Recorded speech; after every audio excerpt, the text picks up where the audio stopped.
బండి సంజయ్ గారి ఆరోపణలు చాలా సంచలనాత్మకంగా ఉన్నాయి.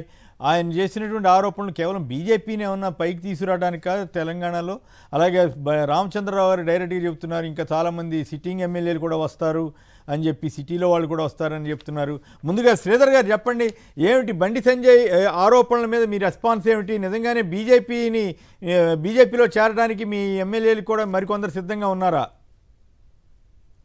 దయచేసి సంక్షిప్తంగా మాట్లాడండి. తలో 3 నిమిషాలు తీసుకోండి, 9 నిమిషాల టైమే ఉంది. ఇప్పుడు బండి సంజయ్ గారు ఏమైనా మాడగలుగుతారు, పెద్దగా దాని గురించి పట్టించుకోవాల్సిన అవసరం లేదు. ఎందుకంటే ఆయన సంచలనం కోసం మాట్లాడడం అనేది నేర్చుకున్నాడు బాగా.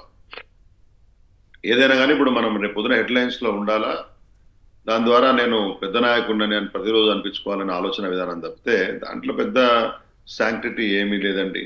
బండి సంజయ్ గారు ఉన్నప్పుడు ఎంతమంది నాయకులు జాయిన్ అయ్యారు, ఎవరెవరు జాయిన్ అయ్యారు, తర్వాత ఎవరు పోయినారు అన్ని మనం చూసినాం కదా. ఆ తర్వాత పార్టీ ఆయన అధ్యక్షునిగా తీసేశారు.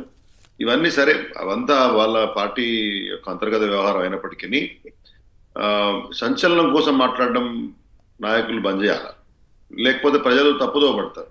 మీరు కేంద్ర హోంశాఖ సహాయ మంత్రి అయినా మర్చిపోతున్నారు. ఒకవేళ మీరు చేస్తున్న వాదనలో ఆరోపణలు ఏమైనా నిజం ఉంటే సెంట్రల్ గవర్నమెంట్ హోమ్ మినిస్టర్ ఉండి మీరు సిబిఐకి ఇవ్వండి, వాళ్ళకి ఇవ్వండి. మరి మీరేం చేస్తున్నారు? నేనేమంటున్నానంటే ఉత్తగానే సంచలనం కోసం అనవసరమైనటువంటి మాటలు. ఆయన నిన్న ఓన్లీ ఎంత ఒకటి ప్రకాష్ రెడ్డి గారు ఉన్నారు, ఆయనను ఆ పర్టికులర్ ఫోన్ ట్యాపింగ్ కేసులో సాక్షిగా పిలిచారు. సాక్షిగా పిలితే ఏదో పెద్ద అక్కడ ఏదో ఏం జరుగుతుందని నాకు అర్థం కాదు. సాక్ష్యం పిలిస్తే 100 మందిని వేసుకొని రోడ్ల మీద ర్యాలీలు చేసి ప్రజలకు ట్రాఫిక్ ఇబ్బందులు తీసుకొని పెట్టి మరొకటి చేసి మాట్లాడే అంశానికి కాదు, పోలీస్ అధికారులు కూడా ఆయనకి ఏదో సమాచారం ఇచ్చారని, అట్లాగే వాళ్ళు కూడా సిబిఐకి ఇస్తేనే బెటర్ అని అన్నారని, ఈయన కూడా చాలా వివరాలు ఇచ్చారని, ఏకంగా డైరెక్ట్గా మీకు సంబంధించినటువంటి నాయకుల పేర్లు, రేవంత్ రెడ్డి గారి పేరు, కవిత గారి పేరు, ఇవన్నీ కూడా ప్రస్తావనకు రావటం అనేది కొంచెం మీకు ఇబ్బంది కాదా? విచారణ మేము ఎప్పుడు ఎదుర్కోలేదు, కానీ ఒక విచారణలో జన కామన్ సెన్స్ ప్రకారం ఏంటంటే ఆయనకు సంబంధించిన విషయాలు మాత్రమే విచారణ జనరల్ అడుగుతారు. They are in a proper framework. అంతేగాని ఆయన వచ్చాడు కదా అని చెప్పేసి ఛాయ్ ఇచ్చి ఊర్లో ఉన్న ముచ్చట్లని చెప్పరు. అదేదో వారికి తెలిసినట్టు బయటకు వచ్చి అన్ని పేర్లు చెప్పేసి ఇటు జరిగితే నువ్వు కేసు పెట్టు కదా, ఎవరు ఆపారు? Why don't you file a case? మీరు ఒక అధికారిక దరఖాస్తు ఇవ్వండి, ఈ రకంగా జరిగిందనే ఉద్దేశంతో. ఇవన్నీ అప్రస్తుతమైనటువంటి మాటలు. అందుకే నిన్న కేటీఆర్ గారు వారి మాటలు వావి వరుసలు లేవు, ఇట్లా చేశారు అట్లా చేశారు. అసలు ఒక మాట మాట్లాడితే ఒక స్థాయిలో కేంద్ర హోంశాఖ సహాయ మంత్రి అనే కాదు, మామూలుగా మనం ఒక వ్యక్తిగా లేకపోతే ఒక స్థాయి ఉన్న వ్యక్తులుగా పార్టీ పదవి, ప్రభుత్వం పదవి ఇచ్చిన తర్వాత మాట్లాడే మాటలు సమాజంలో ఎటువంటి స్పందన కలిగజేస్తే అనే విషయం లేకుండా నోటికి వచ్చినట్టు మాట్లాడడం అట్లా ఉండకూడదు. మై పాయింట్ ఫైనల్లీ కేసీఆర్ గారు, బండి సంజయ్ గారు సంచలనం కోసం ఆడడం నేర్చుకున్నారు. వందలాది మంది కార్యకర్తల సమయాన్ని వేస్ట్ చేసి కోసం టీవీలో వార్తలు చేసేటువంటి ఉండదు. పద్ధతిగా ఉంటే బాగుంటది ఇప్పటికైనా. బండి సంజయ్ గారు ఏమి సామాన్యమైన వ్యక్తి ఏం కాదు కదా, హోంశాఖ సహాయ మంత్రి. ఆయన ఏదో ఆర్డినరీ పర్సన్, ఏదో కామన్ ఆయన ఎట్లా ఇస్తారు నాకు అర్థం కాదు. ఆయన దగ్గర కేంద్ర మంత్రి, ఆయన దగ్గర సమాచారం ఉంటే అది వేరే. ఆయన సాక్షిగా రావటం ఏంటి? ఆయన ఫోన్ ట్యాప్ అయినట్టు ఆయనకి ఎట్లా తెలుసు? ఆయన ఫోన్ ట్యాప్ అయింది. ఆయన ఎంపీగా ఉన్నప్పుడు ఎవరు ఫోన్ ట్యాప్ అయితే సార్, ప్రధానమంత్రి ఫోన్ ట్యాప్ అయితే కూడా రావాల్సిందే. వ్యవస్థల దగ్గరికి రావడానికి ఏం సమస్య కాదు. పైగా నేనేమంటున్నా అంటే ఫోన్ ట్యాపింగ్ అనేది ఎంత పెద్ద మాఫియానో భవిష్యత్తులో తెలుస్తుంది. ఇప్పుడు దాన్ని మనం ముందుగా మాట్లాడుకోవడం వల్ల లాభాలు కూడా తక్కువ. కానీ ఇలా తను చేసిన స్టేట్మెంట్స్ బీఆర్ఎస్కి ఇబ్బందికరంగా మారచ్చు, వాళ్ళు కౌంటర్ చేయొచ్చు కాక. కానీ ట్యాపింగ్ జరిగిందా లేదా అనేది తేల్చే వ్యవస్థ ఇప్పుడు మొదలైంది కాబట్టి వాళ్ళ మీద విరుచుకపడతారు. వాళ్ళకు ఇప్పుడు ఫోన్ ట్యాపింగ్ అనుకూలంగా మాట్లాడిన వాళ్ళని ఒక తీరుగా, వ్యతిరేకంగా మాట్లాడిన ఒక తీరుగా మాట్లాడినా ఇక్కడ కొంత కన్ఫ్యూజన్ ఉంది, పాలిటిక్స్ కూడా ఉన్నది. ఇలా ఎవరు బీజేపీలోకి జాయిన్ అవుతున్న బీఆర్ఎస్ నాయకుల, లేదంటే వలస పోతున్న బీఆర్ఎస్ నాయకుల పరిస్థితి ఒక తీరుగా ఉన్నది. వీళ్ళు మొత్తం విలీనం అనేది వస్తే సమస్య అవుతుందని దాన్ని అడ్డుకునేటోళ్ళ సమస్య ఇంకో తీరుగున్నది. దాంట్లో మరి బండి సంజయ్ ఎటువైపు ఉన్నాడు అనే దాని విషయంలో కొంత అయితే వ్యతిరేకించే ఈ ఇంట్రెస్టింగ్గా చెప్పారు. అయితే ఒక పాయింట్ సమానం చెప్పండి, మా ప్రకాష్ రెడ్డి గారి దగ్గరికి వెళ్దాం. ఇప్పుడు రేవంత్ రెడ్డి గారు కూడా మినిస్టర్ల ఫోన్ ట్యాప్ చేయిస్తున్నారనేది ఒక ఆరోపణ కేటీఆర్ గారు ఎవరో చేశారు. దానికి ఇప్పుడు మనము ఈ ఫార్ములా కేసు రేస్ అంటే మిస్ వరల్డ్ అంటారు, ఫోన్ ట్యాపింగ్ అంటే వీళ్ళు వీళ్ళది కౌంటర్ స్ట్రాటజీ అని అంటారు కదా, అట్లా ఉంటుంది తప్పితే దాని మీద ఆధారాలు ఉండవు ఏముంది. ఇక్కడ ఆధారాలు కాదు, అపోజిషన్ వాళ్ళు కూడా మాట్లాడుతుండ్రు కదా, పొజిషన్ లో ఉన్న అపోజిషన్, మళ్ళీ మామూలు వాళ్ళు కాదు. కాబట్టి ఇక్కడ జరుగుతున్నది ఏంటంటే అసలు బీఆర్ఎస్ బీజేపీ కలిసిపోద్దా అనే జంక్చర్ లో జరుగుతున్న రప్చర్ ఇది. రప్చర్ లో వీళ్ళకి కూడా కన్ఫ్యూజన్ ఉంది. ఇప్పుడు బండి సంజయ్ని ఎట్లా ట్యాకిల్ చేయాలి? ఒక మాట, మనోని మీద బండి సంజయ్ మీద నేను లీగల్ నోటీస్ ఇస్తా అన్నాడు, మరి సీఎం రమేష్ మీద ఎందుకు ఇవ్వవలసిన లీగల్ నోటీస్ ఇవ్వాలి కదా? ఆయన కూడా అసత్య ఆరోపణలు చేస్తే, ఒకవేళ ఆయన సవాల్ విసిరితే. కాబట్టి మనోంది కొంత డ్యూయల్ స్ట్రాటజీ ఉంది, కన్ఫ్యూజన్ లో ఉన్నారు వాళ్ళు. ఇంకా తెలంగాణలో మాబోటాలు చూస్తుంటే తెలంగాణలో మొత్తం రాజకీయమే కన్ఫ్యూజన్ లో ఉన్నట్టు అనిపిస్తా ఉంటది. రాజకీయం కన్ఫ్యూజన్ లేదు, బీఆర్ఎస్ ఒక్కటి కన్ఫ్యూజన్ లోకి నెట్టేస్తుంది.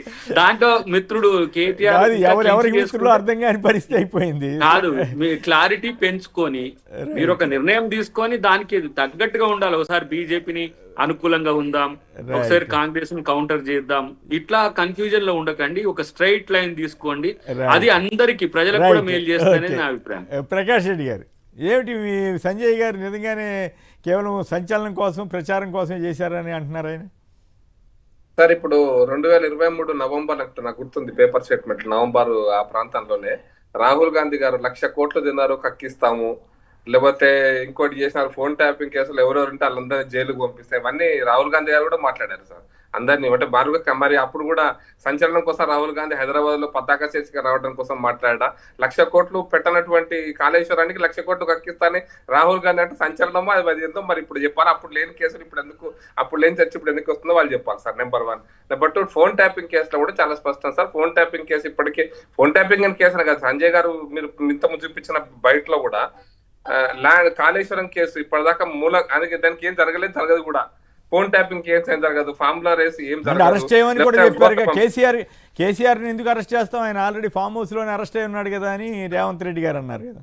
కరెక్ట్. అది ఇప్పుడు మిగతా ఫామ్ హౌస్ అంటే టెక్నికల్ ఫామ్ హౌస్ ఉండడం వేరు, కానీ మిగతా ఏ కేసులో కూడా కేసీఆర్ ఉన్నాడా లేడా తేల్చండి సార్. కేసీఆర్ లేకపోతే కేసీఆర్ లేడని చెప్పండి, కేసీఆర్ ఉంటే కేసీఆర్ ఉన్నాడని చెప్పండి. కాబట్టి న్యాయ వ్యవస్థల ముందు ప్రభుత్వమే బాధ్యత నిలబెట్టాల్సి ప్రభుత్వ దర్యాప్తు సంస్థలు, అది అన్ని దర్యాప్తులను మూలకు పడేసి రాజకీయంగా నడిపిస్తుంది తప్పిస్తే ఆ దర్యాప్తు సంస్థలు ముందుకు పోతలేవు. కాబట్టి సిన్స్ ఇక్కడ తెలంగాణ రాష్ట్రంలో సిబిఐ నేరుగా రావడానికి అవకాశం లేదు కాబట్టి ముఖ్యంగా ఈ టెలిఫోన్ ట్యాపింగ్ కేసులో ఈ హోమ్ సెక్రటరీ అప్పుడు ఐజీ ఇద్దరి యొక్క పాత్ర ఉంది, రాష్ట్ర ప్రభుత్వ ఉద్యోగుల పాత్ర ఉంది. కాబట్టి అదే కేంద్ర ప్రభుత్వం ఉంటే డైరెక్ట్ గా సిబిఐ రావచ్చు కూడా, డైరెక్ట్ చేయొచ్చు కూడా. కాబట్టి రాష్ట్ర ప్రభుత్వ ఉద్యోగుల యొక్క ప్రమేయం ఉన్నది మాత్రమే అనుకుంటారు. కాబట్టి ఈ రాష్ట్ర ప్రభుత్వం సిబిఐ ఉత్తరం రాస్తే వెంటనే తేలుస్తామనేటువంటిది సంజయ్ గారు చెప్పినటువంటి అంశం. అది అంటే కాదుగా, ఆయన కొన్ని పేర్లు చెప్పారు, రకరకాలుగా చెప్పారు, వాటన్నిటికి సంబంధించి ఆధారాలు ఉన్నాయి ఆయన దగ్గర. నేనేమంటున్నా, వారి మంత్రి గారిని అరెస్ట్ చేశారు కదా, ఇంద్రసేనారెడ్డి గారు గవర్నర్ అయిన తర్వాత కూడా ఇంద్రసేనారెడ్డి గారు పిఎఫ్ ఫోన్ ట్యాప్ చేశారు. అంటే మీరు ఫోన్ ట్యాప్ చేయడం అనేది ఎవరెవరు ఫోన్ ట్యాప్ చేశారంటే అందరి పిఎల ఫోన్లు, పిఎస్ల ఫోన్లు, మా ఆఫీసులో ట్రెజరర్, మా ఆఫీసులో క్లర్క్ ట్రెజరర్ సిస్టమ్ లో పనిచేసేట ఉద్యోగస్తుల ఫోన్లు కూడా ట్యాప్ చేశారు సార్. కాబట్టి ఎవరెవరు ఫోన్లు ట్యాప్ అయినా, ఎవరెవరు ఫోన్లు చేశారు, ఈయన పలానా వ్యక్తి పలానా కొమ్మినేని గారు మీతో 40 సార్లు ఎందుకు మాట్లాడాలని కూడా కొంతమందిని పిలిచారు, సాక్షిగానే పిలిచారు. సాక్షిగా పిలవడంలో ఉద్దేశం ఏంటంటే నేను బండి సంజయ్ గారు సాక్షిగానే పిలిచారు. ఉద్దేశం ఏంటంటే ఇంకా డీటెయిల్డ్ గా మాకు ఇన్ఫర్మేషన్ కావాలి, మీ అభిప్రాయాలు, మీ ఫోన్ ట్యాప్ అయిన గుర్తించారని. ఇంకొక చిన్న విషయం అంటే ఆ ఫోన్ ట్యాప్ అయిన కొన్ని మాత్రం వాళ్ళు కూడా తీసి పడేస్తారు, కొన్ని ఉన్నాయి. ఇది మీతోనేనా, ఇది మీ గొంతేనా, ఇది ఈ గొంతు మీదేనా, మీరు మాట్లాడిందేనా, ఇటువంటి వెరిఫికేషన్ కోసం పిలిచారు.